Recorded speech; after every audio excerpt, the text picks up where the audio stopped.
guys, thank you so much for joining me once again. My name is Rose. In today's video I want to talk about au pair visa. I talked about wanting an au pair on my last video, and we already applied and everything, but unfortunately our au pair visa was rejected.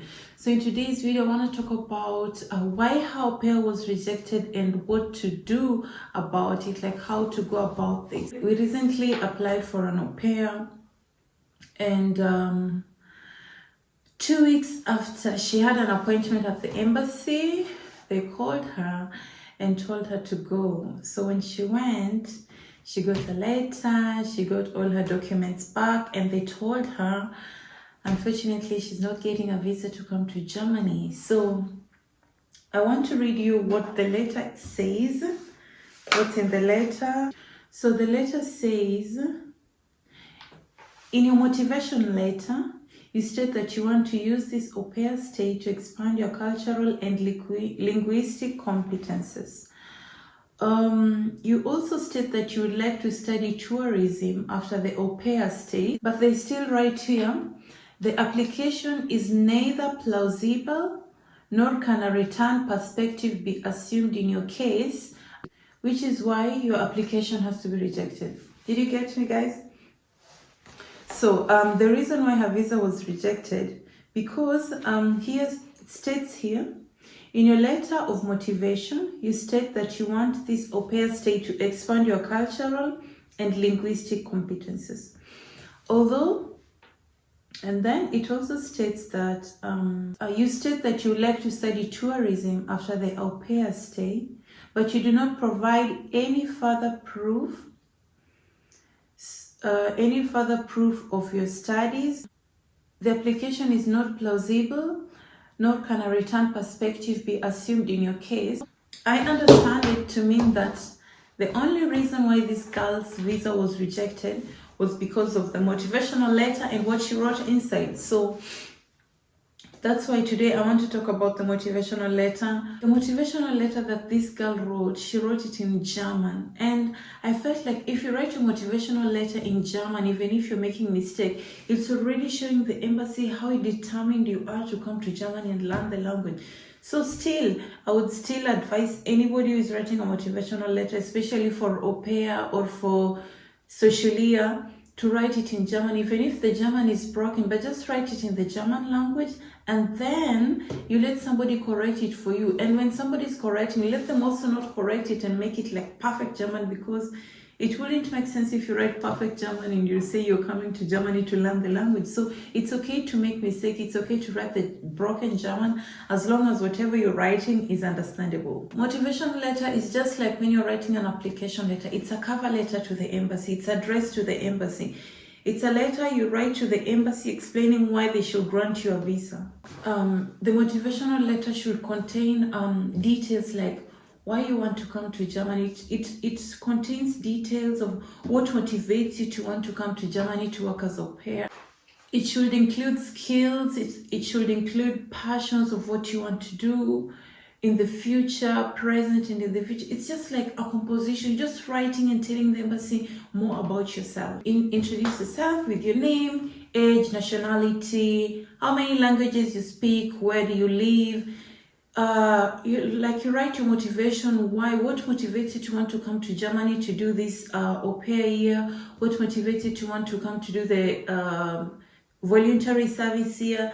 Yeah, so just introduce it, make the introduction as interesting as possible. Just like in composition, you want to keep them reading, they want to know more about you. So just talk, be precise. Please don't repeat yourself all the time. Just say something, be clear, precise, and not repetitive. How will you write the motivational letter will determine whether you will get the visa or whether you will be denied the visa. Why do you want to become an au pair in Germany?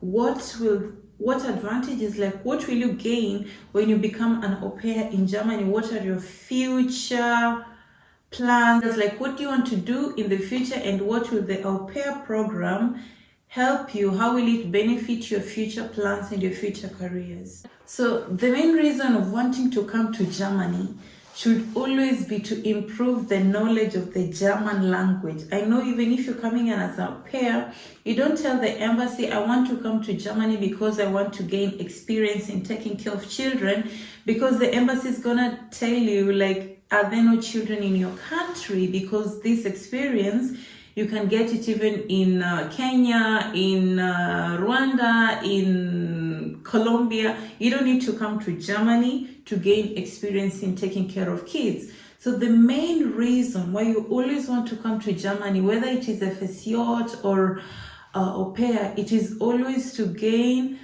the basic knowledge of the German language, to perfect your pronunciation in the German language. Explain to them why the German language is important, why the German language is important for your future plans, for your future careers.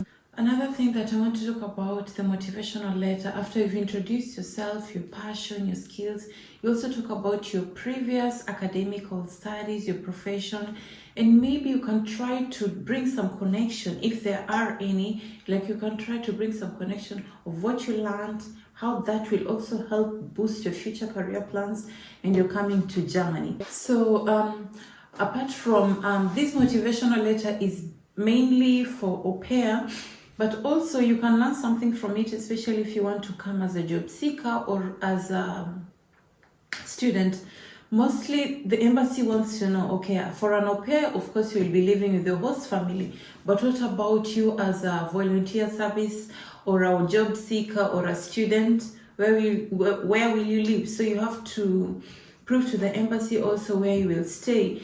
If, for example, you're coming as a volunteer service and you'll be working, for example, in an hospital, most hospitals have hostels. So I remember when I was doing my nursing course in Germany, I lived in the hostel for 3 years. Yes, in 3 years I was in the hostel, and you get an extra contract.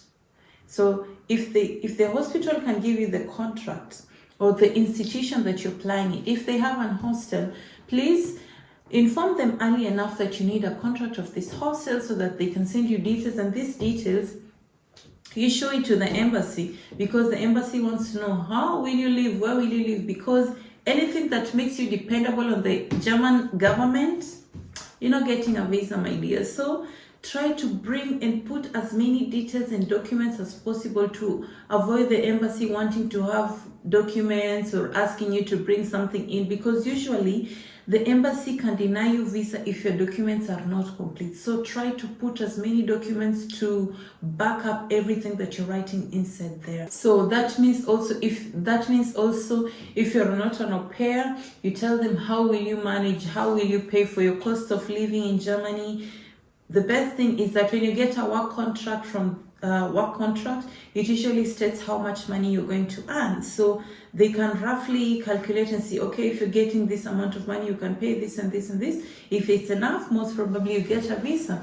If the money that you're getting is less than the amount of money you're going to pay for your rent, then it doesn't make sense. So sometimes you can even talk to friends. If you know somebody, they can write you a contract with a one room. You can share apartments with people, so you don't need to have your own house or apartment so that you get a contract to come to Germany. The motivational letter should not be handwritten, so just type it in your PC, in your computer, print it out and sign it and send it to the embassy. Please don't write because some handwritings are very difficult to read and understand. The final part that I want to talk about, which is very, very important, is backing up your reasons for wanting to come to Germany. When you come to the embassy, the first thing that people tell you outside, don't say you want to stay in Germany. Do not, because definitely you're not going to get a visa. Even if you're planning to stay in Germany after your socially, after the study, after au pair, don't tell the embassy that. Always say you want to come back to your country. So here's where the problem comes.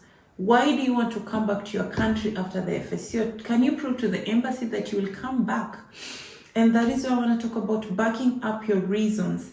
Backing up your reason is what I'm saying, like what we did with my au pair, or what we're doing currently. we wrote a remonstration letter explaining why she deserves to get this visa, because she wrote in her motivational letter that she wants to come back to her country and do the tourism course and work in hotel management and tour guide. So she just said it, but she didn't have any evidence of whether she really wants to do that or not. So we came up with the idea of her going back to her country, looking for the university that can enroll her and or admit her for the studies. So that's what she did. She went to a university in her area and she applied for a tourism course.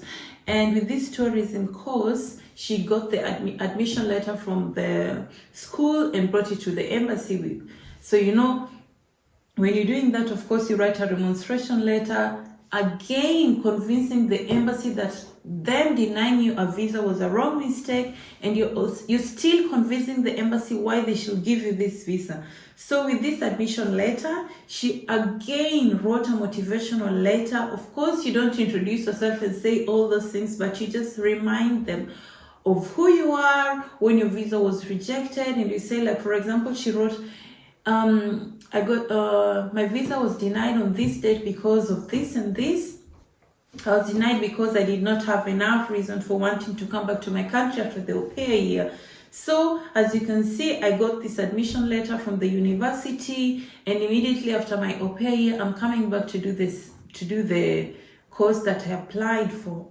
So that is what she did, and we've been waiting, and it's been 3 weeks since she did that. So I feel positive, because usually when the embassy calls you 2 weeks after the appointment, it's not good news. The longer you wait, the better. So it's been 3 weeks and we're still waiting. So yeah, tell the embassy if you're a au pair, if you're a volunteer service seeker, you give the embassy backup of why you want or why you will come back to your country. Like if you have a child, you can bring the birth certificate of your child. If you're married, you bring the marriage certificate. You just make copies and put them inside there as a backup. If you have property, if you have a family, just anything that the embassy will know that immediately after the 1 year you're coming back to your home country. So guys, yeah, I hope these tips have helped you or are going to help you. And if you have questions, please put them down on the comment section below. Please subscribe to this channel. And I hope that I have helped you guys. See you soon, because I still have more videos coming. It's just that I've been busy, but more videos are coming, especially about this au-pair year, especially because I've been helping my au-pair apply for application. I'm also helping a friend apply for the volunteer service here. So I have so many information going on. Of course, sometimes it works, sometimes it doesn't work, but I will still come back. If it doesn't work, I will come and tell you why it didn't work, guys. So please continue subscribing. If you're new, thank you guys for watching my videos. I love you so much, and see you soon.